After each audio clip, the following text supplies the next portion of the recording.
Hi everyone, welcome back to Digital Partners. In today's video, we are going to show you how to reset the Wi-Fi network settings on your iPhone. Let's get started. First, unlock your iPhone and open the Settings app.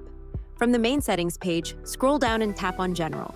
Next, scroll all the way down and select Transfer or Reset iPhone. Now tap on Reset, and a menu with several options will appear. From this list, choose Reset Network Settings. Your iPhone will ask for your passcode. Go ahead and enter it.